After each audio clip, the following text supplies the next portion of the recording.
আকাশবাণী খবর পড়ছি নমামি বসুরুদ্র। প্রথমে বিশেষ বিশেষ খবর। সরকার নেতাজি সুভাষচন্দ্র বসুর মতাদর্শ পূরণ ও তাঁর স্বপ্নের ভারত গঠনে প্রতিশ্রুতিবদ্ধ বলে প্রধানমন্ত্রী নরেন্দ্র মোদী মত প্রকাশ করেছেন। বিহারের প্রাক্তন মুখ্যমন্ত্রী কর্পূরী ঠাকুরকে এবার মরণোত্তর ভারতরত্ন সম্মানে ভূষিত করা হবে। প্রধানমন্ত্রী এই ঘোষণায় সন্তোষ ব্যক্ত করেছেন।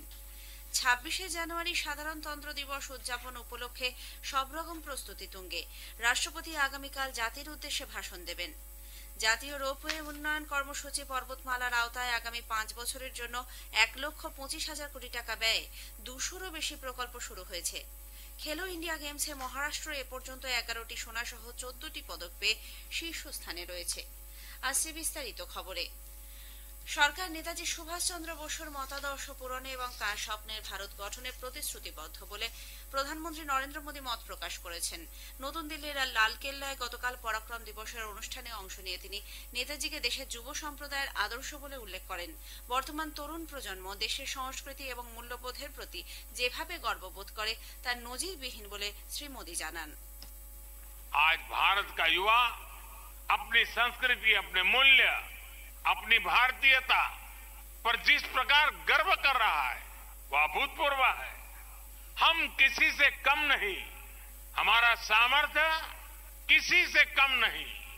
ये आत्मविश्वास आज भारत के हर नौजवान में आया है। প্রধানমন্ত্রী বলেন, সরকারের লক্ষ্য হল দেশকে অর্থনৈতিকভাবে সমৃদ্ধশালী, সাংস্কৃতিক দিক থেকে শক্তিশালী এবং কৌশলগতভাবে সক্ষম করে তোলা। প্রতিরক্ষা ও নিরাপত্তা ক্ষেত্রে ভারত দীর্ঘদিন ধরে বাইরের দেশগুলির ওপর নির্ভরশীল ছিল, কিন্তু এখন সমগ্র চিত্রটা পাল্টে গেছে। সরকার ভারতের সেনাবাহিনীকে আত্মনির্ভর করে তুলতে কাজ চালিয়ে যাচ্ছে বলেও প্রধানমন্ত্রী উল্লেখ করেছেন। बीते 10 वर्षों में भारत ने अपने सामरिक सामर्थ्य को सशक्त करने के लिए भी एक नया रास्ता चुना है। लंबे समय तक रक्षा सुरक्षा जरूरतों के लिए भारत विदेशों पर निर्भर रहा, लेकिन अब हम इस स्थिति को बदल रहे हैं।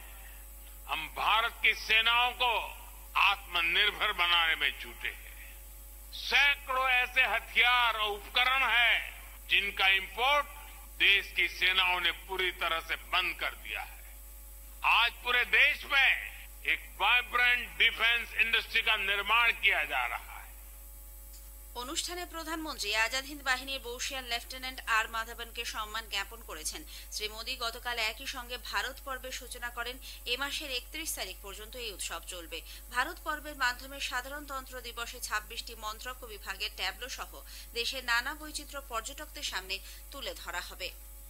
বিহারের প্রাক্তন মুখ্যমন্ত্রী কর্পূরী ঠাকুরকে এবার মরণোত্তর ভারতরত্ন সম্মানে ভূষিত করা হবে। রাষ্ট্রপতি ভবন সূত্রে এ খবর জানানো হয়েছে। বিশিষ্ট এই সমাজসেবীকে তাঁর 100তম জন্মবার্ষিকীর আগের দিনই দেশের সর্বোচ্চ এই অসামরিক সম্মান জানানোর কথা ঘোষণা করা হয়। প্রধানমন্ত্রী নরেন্দ্র মোদী বিশিষ্ট জননায়ক কর্পূরী ঠাকুরকে ভারতরত্ন সম্মান প্রদানের এই ঘোষণায় সন্তোষ ব্যক্ত করেন। সামাজিক মাধ্যমে এক বার্তায় শ্রী মোদী বলেন, সমাজের প্রান্তিক মানুষ ও অন্তর্জাতিক ক্ষমতায়নে তাঁর নিরলস প্রচেষ্টা এর মাধ্যমে স্বীকৃতি পেল।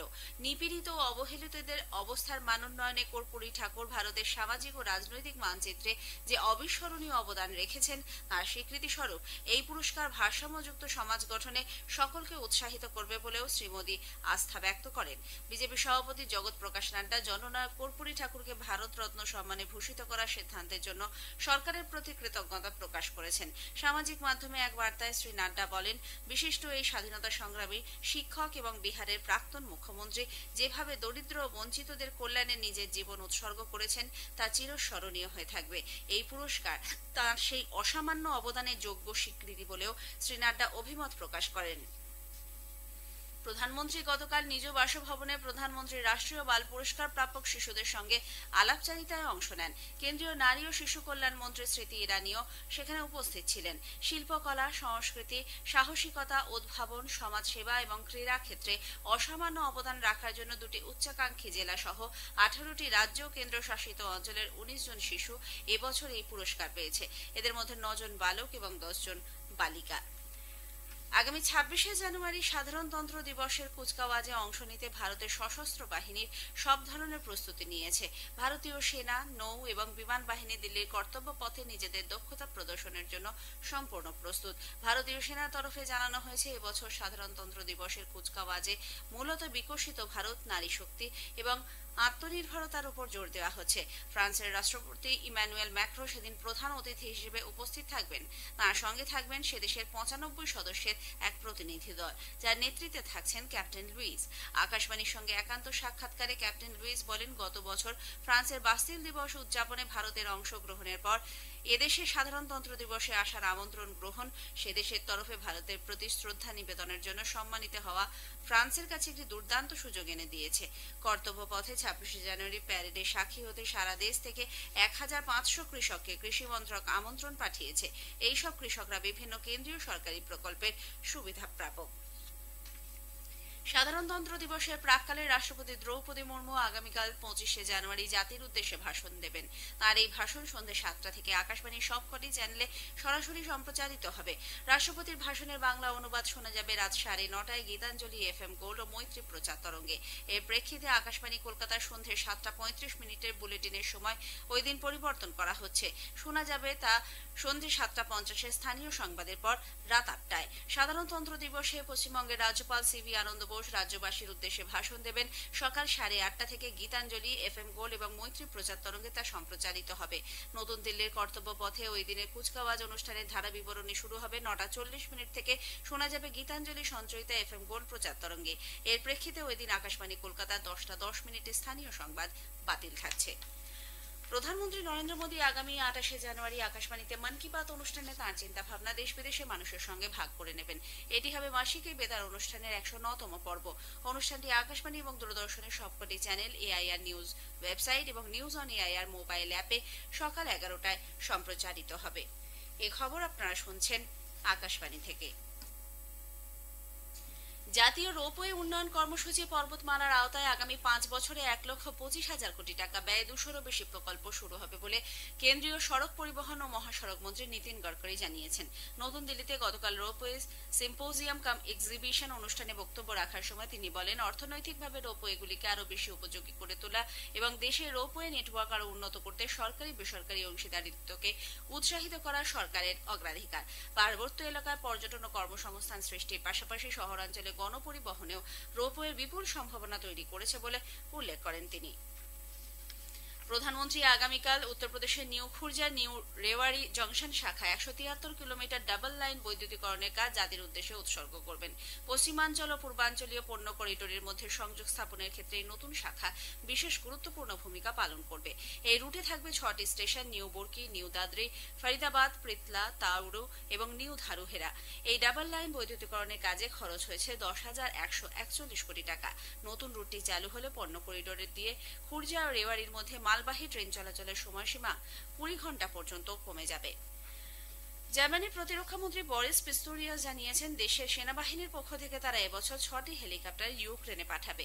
সি কিং নামের এই কপ্টারগুলির মাধ্যমে ইউক্রেন কৃষ্ণসাগরে সেনা জওয়ানদের যাতায়াতের সময় সর্বদা নজরদারি চালাতে পারবে। বার্লিনে ইউক্রেন প্রতিরক্ষা গোষ্ঠীর সঙ্গে আয়োজিত এক বৈঠকে তিনি একথা ঘোষণা করেন। মধ্যপ্রদেশের ভোপালে গতকাল রাজ্য খনি মন্ত্রীদের দ্বিতীয় সম্মেলনের উদ্বোধন করেন কয়লা, খনি ও সংসদ বিষয়ক মন্ত্রী প্রহ্লাদ যোশী। এই উপলক্ষে ভাষণে শ্রী যোশী খনিজ ক্ষেত্রে স্বনির্ভরতার উপর গুরুত্ব আরোপ করে বলেন, এ ব্যাপারে খনি মন্ত্রক যে সমস্ত সংস্কারমূলক পদক্ষেপ গ্রহণ করেছে তা বিশেষ উল্লেখযোগ্য। দেশের অর্থনৈতিক উন্নয়নেও তা গুরুত্বপূর্ণ ভূমিকা পালন করবে বলে তিনি মন্তব্য করেছেন। খেলো ইন্ডিয়া গেমসে মহারাষ্ট্র এ পর্যন্ত 11টি সোনা সহ 14টি পদক পেয়ে শীর্ষস্থানে রয়েছে। 10টি সোনা সহ 16টি পদক পেয়ে তামিলনাড়ু রয়েছে দ্বিতীয় স্থানে। অন্যদিকে 7টি সোনা নিয়ে পদক তালিকায় দিল্লির স্থান তৃতীয়। এদিকে বালকদের 110 মিটার হার্ডলসে তামিলনাড়ুর বিষ্ণু সোনা জিতেছে। মহারাষ্ট্রের সন্দীপ গোন্দ দ্বিতীয় এবং কেরালার কে কিরণ তৃতীয় স্থান লাভ করেছে। মেয়েদের 400 মিটার দৌড়ে উত্তরপ্রদেশের রশনি যাদব প্রথম, কর্ণাটকের ঋতুশ্রী দ্বিতীয় এবং পশ্চিমবঙ্গে তাহুরা খাতুন তৃতীয় স্থান লাভ করেছেন। মহিলাদের প্রিমিয়ার লিগের পূর্ণাঙ্গ সূচি প্রকাশিত হয়েছে। টুর্নামেন্ট শুরু হচ্ছে 23শে ফেব্রুয়ারি। ফাইনাল হবে 17ই মার্চ অরুণ জেটলি স্টেডিয়ামে। প্রথম ম্যাচে বেঙ্গালুরু চিন্নাস্বামী স্টেডিয়ামে গতবারের চ্যাম্পিয়ন মুম্বাই ইন্ডিয়ান্স দিল্লি ক্যাপিটালসের মুখোমুখি হবে। কলিঙ্গ সুপার কাপ ফুটবলের প্রথম সেমিফাইনালে আজ ইস্টবেঙ্গল জামশেদপুর এফসির মুখোমুখি হবে। খেলা শুরু হবে সন্ধে 7:30টায়। শেষ করার আগে খবরের বিশেষ কিছু অংশ আরও একবার। সরকার নেতাজি সুভাষচন্দ্র বসুর মতাদর্শ পূরণ এবং তাঁর স্বপ্নের ভারত গঠনে প্রতিশ্রুতিবদ্ধ বলে প্রধানমন্ত্রী মত প্রকাশ করেছেন। বিহারের প্রাক্তন মুখ্যমন্ত্রী কর্পূরী ঠাকুরকে এবার মরণোত্তর ভারত রত্ন সম্মানে ভূষিত করা হবে। খবর শেষ হলো।